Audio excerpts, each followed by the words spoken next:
like to call to order the meeting of the Audit Committee for May 12th, 2026. Can we have a roll call, please? Chair Schutte, Here? Vice Chair Lambin, Here. Member Duke, Here. Member Scalia, and Member Stack. We have a quorum. Thank you. Next on the agenda are public comments and discussion. I do not see anyone here from the public, but the public is invited at this time to provide comment on any topic that relates to a matter over which this public body has supervision, control, jurisdiction, or advisory power, including any such matter that is not specifically included on the agenda as an action item. No action may be taken on a matter raised during this period for public comment. I do not see anyone from the public. Okay. Next, for possible action, approval of minutes. Has everyone had a chance to read the minutes? Yes, I have. And any corrections or changes that need to be made? Okay. Can I have a motion, please? I would move that we accept the minutes from last meeting. Second. All in favor, say aye. Aye. Anyone opposed? Motion is approved and minutes are approved. All right, agenda item 5A for possible action, discussion, and possible action regarding the monitoring, review, and closure of previous internal audit findings and/or recommendations included in the audit findings tracking report, and the recommendation to the Board of Supervisors to close completed findings and our recommendations. Sherry, take us away, please. Thank you very much, CFO Sherry Russell-Benaboo for the record. And the first page I'm going to direct you to is page 17. It's the payroll processing assessment. I do have 3 items I want to talk to you about today. The first one I'm recommending closure on is item number 1 on the payroll processing. This one was a policy that we were waiting to get through the system, and it is complete and in Policy Tech. It has our detailed payroll procedures, defines the staff involved, the timeline, and timesheet submissions, that kind of thing. So that is complete, and I am recommending closure. The second item I wanted to talk about was on the next page, the Purchasing and Contracts Management Review. This one is complete. Note that it's completed early. It was expected to complete 6/30/2026, but I always ask, and this one was completed. This was to reinforce our policy and have some training on it. And so we did do that. The purchasing policy was updated. We had trainings for 25 participants on March 17th and 13 participants on March 24th. And she also created a Teams group so they could have a better communication for questions and discussion about purchasing. So I would like to close this item as well. And back on page 20 for asset management review. This one I oopsied. I was supposed to bring the deleted capital assets for 2025 along with the CIP plan because I thought there'd be a better synergy when you're talking about buying new CIP versus what we've gotten rid of. So it was a great idea. And then I forgot because the budget's very intense. There's a lot of information. And so I am going to take this to the May 21st meeting, the final budget, and then have a discussion with the board as to when they want to hear that item. It used to be brought with the final financial report, which there really wasn't a synergy here. It was like, here's our financial report. There were no findings. Oh, and by the way, we got rid of these assets. So it wasn't, I didn't think it was a great time to give that information out. So I tried to move it and that didn't work because I'm too busy during budget. So anyway, I will take it to the 5/21 meeting and make sure that those deleted items are seen by the board. But I am asking for an extension on that one. And quick question on that one. So that is really, that's not a time sensitive. It's not, and it's not even something that needs to be approved. It's just in our policy for CIP, we have in our policy that we always let the board know what the deletions are. Mhm. And so it's something that I do need to bring before the board so they can see it. But I haven't done that yet. Okay, So all right.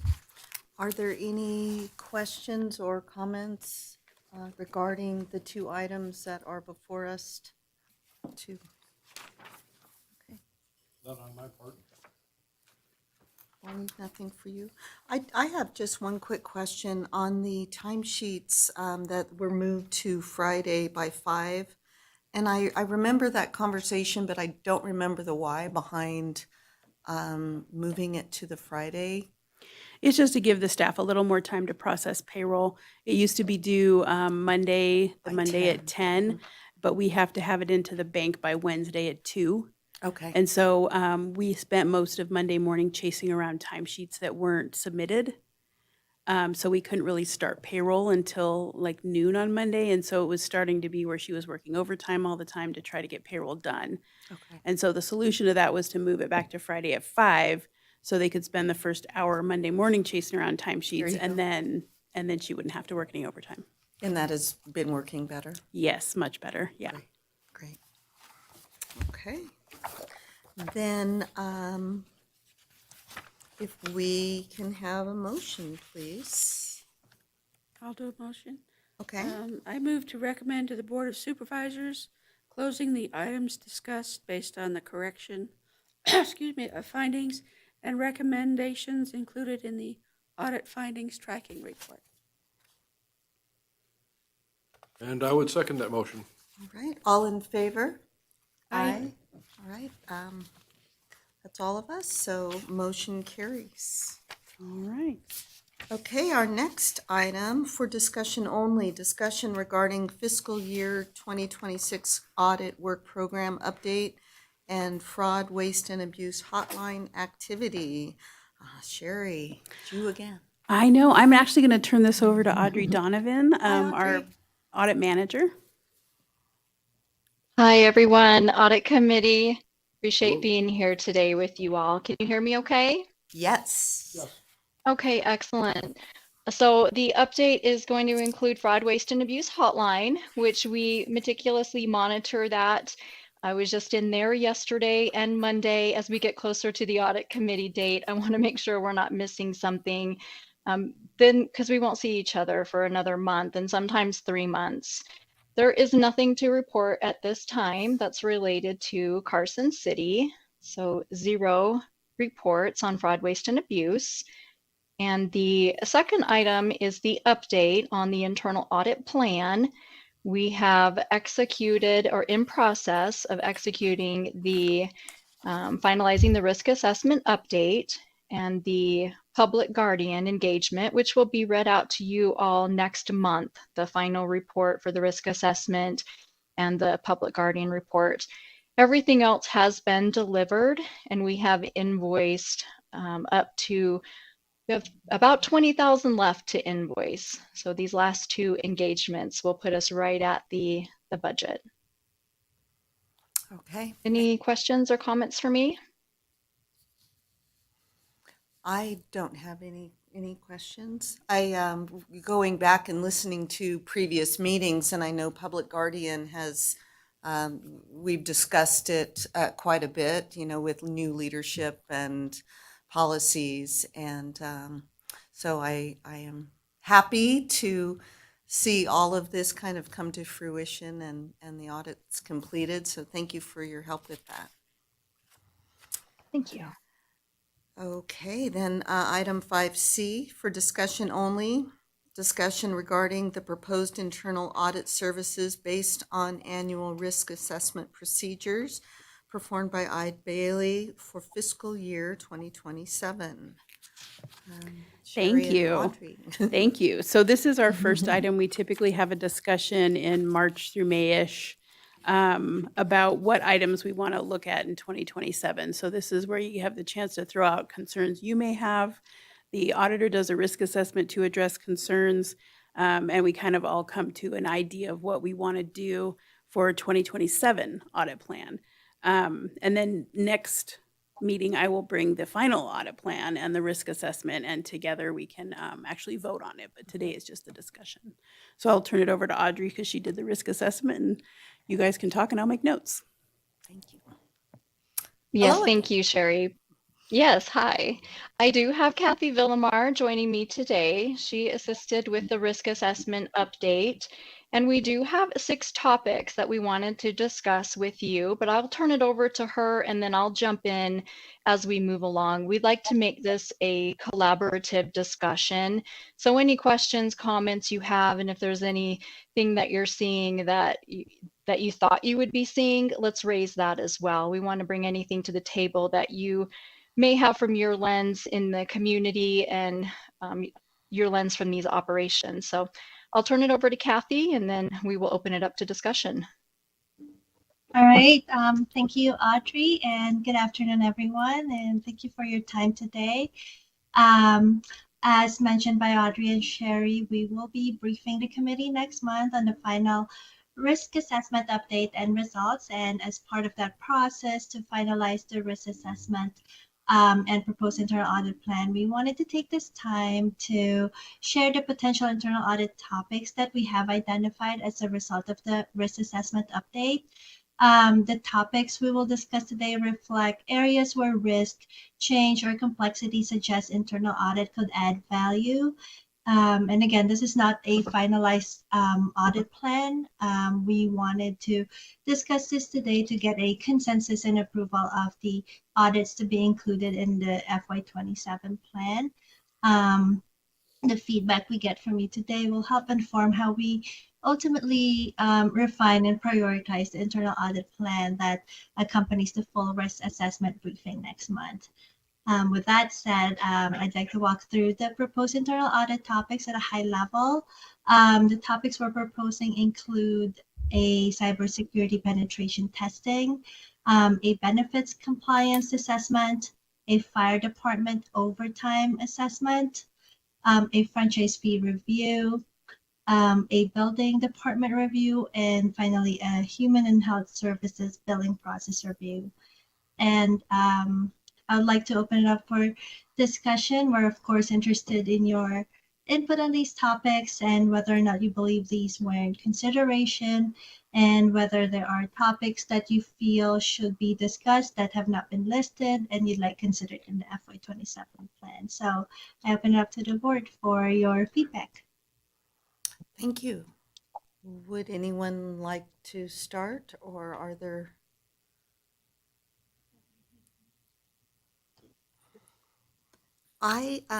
Going through this, the fire department, that has come up the last couple of years, the overtime assessment. I know previously there had been an audit in terms of pay or something, and so seeing the overtime assessment come up time and time again, I think it would be appropriate to proceed with that. I think in light of the cybersecurity issue that the state faced last fall,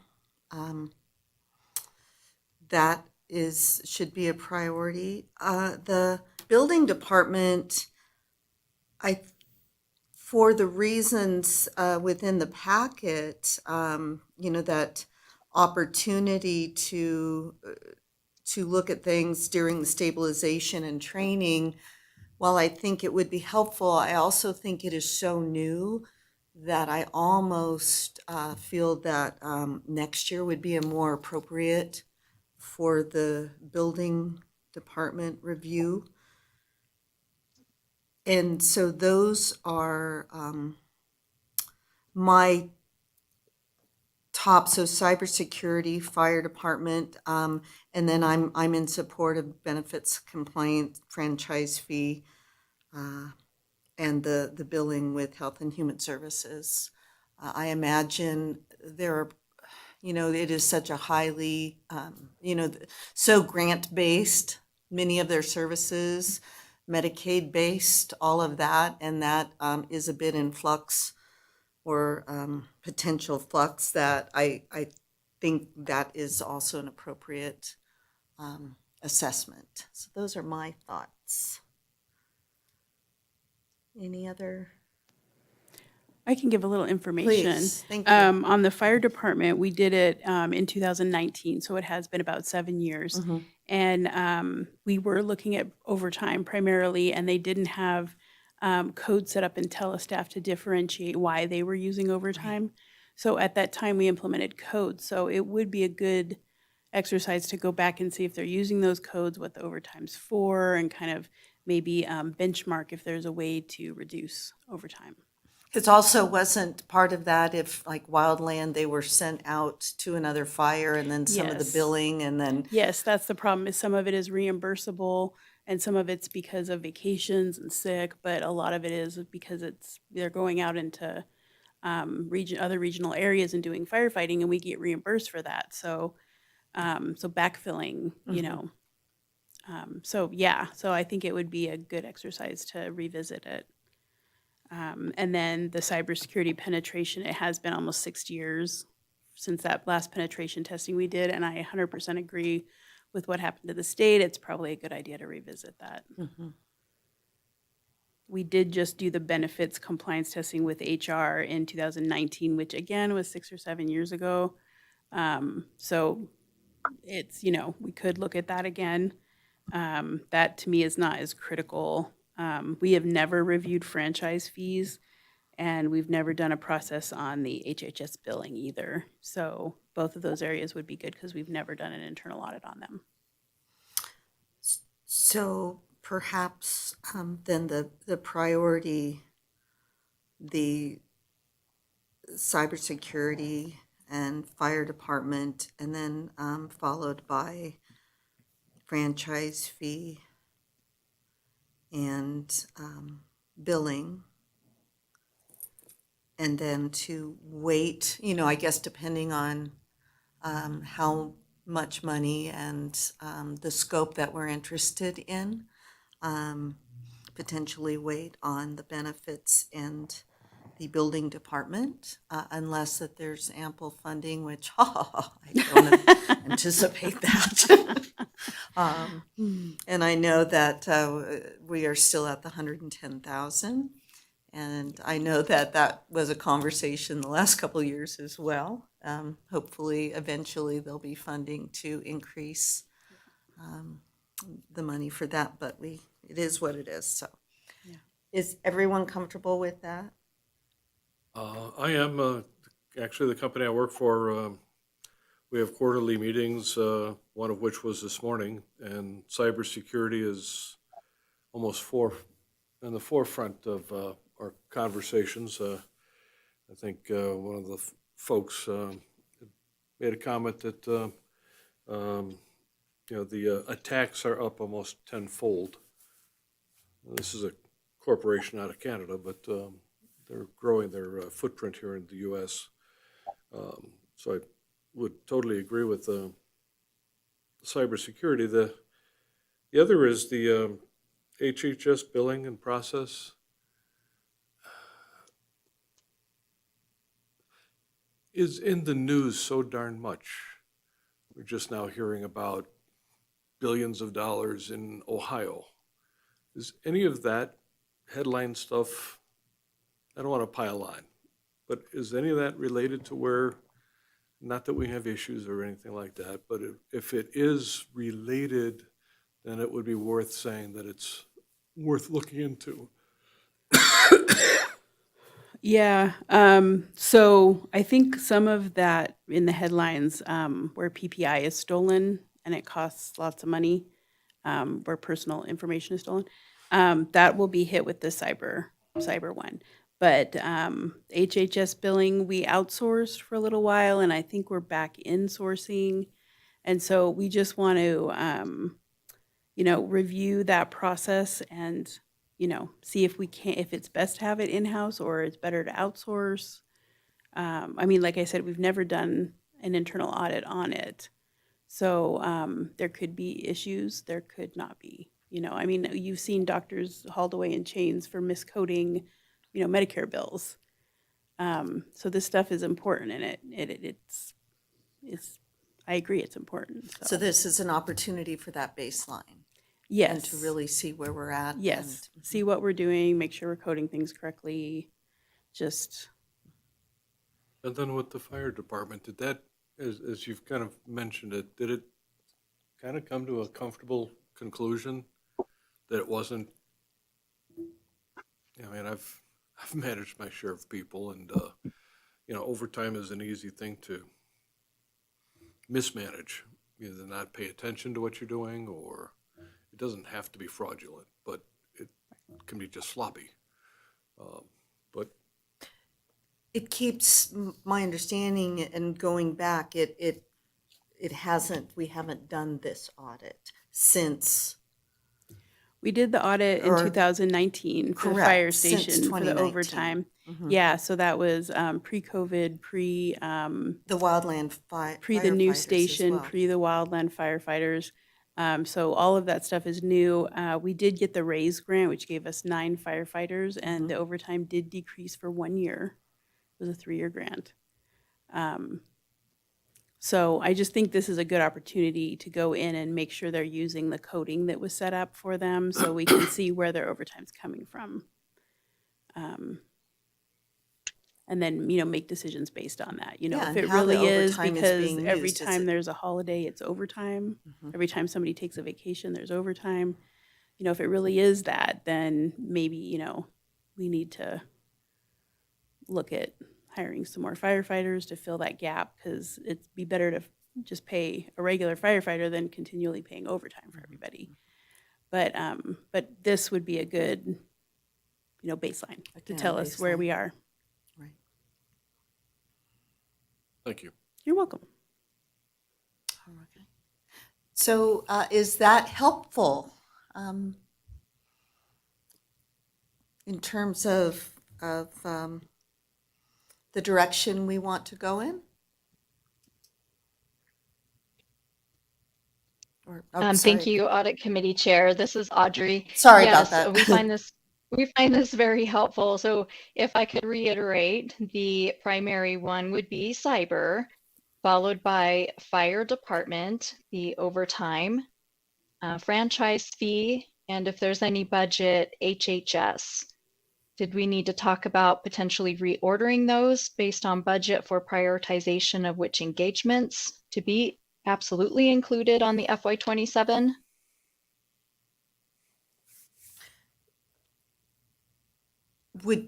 So is this group, is it that we'd like all 4 to be for sure included, or is there some flexibility on HHS? I think my decision is going to come after I see what it's going to cost and what our budget's going to shave. Perfect. So can I ask a question? You bet. Okay, thank you. Audrey, for the franchise fees, I've always wanted to dig in and do an audit on those, but NRS doesn't allow us to go out to, you know, Sierra Nevada and the telephone companies in order to do an audit. So how would you look at that? Would you do benchmarking, or what's the process there? Just high level. Yep. So high level on this one would be to look at the completeness of your franchise fee agreements. We've done a number of these engagements and find that there are long outdated contracts that have expired upwards of 50 years ago. So to have the right terms and conditions that you could go back on legally to enforce, we need to have a current agreement, and we also need to have audit clause in there. So if we do need to dig into records, you guys have the ability for us to go in there and ask for that. Whether or not these agreements are clearly defining the terms, the calculation basis, the reporting requirements, the payment timeliness, those requirements to ensure that the franchise fees are being paid completely, timely, and accurately would be included in looking at those contracts, and whether or not there has been any formal updates to those contracts. We know that there are many ways that we could look at this from a revenue leakage and compliance aspect. And Sherry, you brought up one of the biggest hurdles is the ability or inability to dig into these records. So it would be scoping this out to determine what else we could do. We can go into the completeness and accuracy of the reports that are being provided, the timeliness of those. So what are the reported gross receipts, the net profit of the entity, the other fee bases that are consistent, just to see if they're consistent with the contractual and the statutory definitions. So those are the two angles that we feel we could accomplish. And once we understand the contracting terms and language and what the audit clauses would allow for, we may be asking and seeking a second phase on this to, if we can get access to these records, we'd like to look to see that the revenue is looked at from 100% completeness, meaning that the residents within the boundaries of the city of Reno are identified, and then bumping those up against the franchise fee data to ensure that they are capturing all the residents within the boundaries. Is there revenue that is not being collected that should be and reported to the city? Thank you very much for that, Audrey. Yeah, We you're are welcome. Carson City, though, not Reno. Oh, did I say Reno? All good, You all won't good. catch that. Thank you. I apologize. No worries, no worries. Okay. All right. Well, we look forward to seeing the presentation and the outline of the scope and the costs and all of that. And we'll move forward. So Yeah, and we've thank you. been, sorry to interrupt you, Madam Chair, Audit Committee members. Based on what we believe we could accomplish with these risks and ensure that we can establish how to mitigate these risks, meaning we've identified what the root cause is and then how we can form recommendations to address those root cause. We've gone through and identified these types of areas that we can accomplish and a preliminary budget. So for the franchise fee, for the completeness of all the contracts and the accuracy and the completeness of the franchise fee reporting, we are estimating that that would be a $30,000 budget. And so if we were to even just say two more at 30,000 apiece, we're at 90,000. Okay. We also have the oversight of the performing the risk assessment update again and monitoring the fraud, waste, and abuse hotline. And if there's any follow-up action that needs to happen, we're here to support that. So we have outlined roughly 30,000 for 3 engagements. Okay. Even if we were to say do one for 25, that really only would mean one's 25, one's 30, and one's 35. So on average, 30 apiece, which is why I brought up initially your top 3. Unless we get a budget increase, I don't see squeezing a 4th one in there unless we drastically reduce the size of these engagements and the scope. We can scope these to any budget. If you want $15, $25,000, we can scope them that way. But to bring you an engagement that we feel adds value, they're between 25 and 35 Okay. a piece. Thank you. Thank you. Okay. So then yes, then if I'm understanding correctly, the priorities will be the cybersecurity, the fire department overtime, and the franchise fees. Is everyone comfortable with that? Or, well, I guess we'll find out. I know HHS, sorry to interrupt again. I know HHS is an important topic. We also do realize that for us to get in there with this new billing practice, the timing wouldn't be until the beginning of next year. Similar to the billing department, the right time would be next year. So these two would be ripe for said FY28 plan, and we could start moving into that next year, those two. Okay. Oh, I see. So they could align well together, potentially. Yeah, the timing. The timing, right, Meaning they okay. could roll over into FY '28. That's the word I was looking for. Okay. All right. Well, thank you very much. Any other discussion? No? Okay. Then that would take us to item 5D for discussion only, consideration of dates for the next meeting. We did previously set the meeting for June 9th. That's However, right. I'm out of town on June 9th, Hopefully doing something fun. visiting mom. Oh, that's excuse. So if there's any way we could move it to the 16th or the 23rd. We having dinner in New Orleans? On both those days? The 23rd? Does the 16th work? The 16th works for me. Okay.